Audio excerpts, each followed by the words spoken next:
হরে কৃষ্ণ, রাধে রাধে বন্ধুরা। তোমরা কি একটা কথা জানো, আমাদের পেজে যদি কপিরাইট আসে তাহলে কিন্তু আমাদের পেজের ক্ষতি হয়, আর লাইভে যদি কপি করার মানুষ আসে কি হবে বলো তো?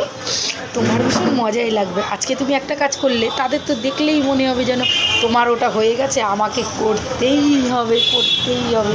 অমুকের এই কাজটা হয়েছে, অমুক এটা কিনেছে, আমাকে করতেই হবে হবে। কিন্তু আখেরে কি তোমরা জানো, কাউকে কখনো কপি করে বড় হওয়া যায় না, হতে পারবেও না। কারণ কি বলো তো, কপি করলে আখেরে নিজেকে সবসময় জানতে হয় আমার যতটুকু আয়ত্ত আমি ঠিক ততটুকুর মধ্যেই চলাচল করব। অন্যেরটা দেখে আমার এটা চাই চাই এই নীতিটা থাকলে কোনো দিনও বড় হতে পারবে না। তাই বন্ধুরা, নিজের সামর্থ্য যতটুকু আর নিজের ওজন বুঝবে যে আমার ঠিক কতটা আছে, কতটা করতে পারবো এবং কতটা খরচ করলে আমি ঠিক চলাচল করতে পারবো। অন্যের দেখে কখনো কপি করতে যেও না।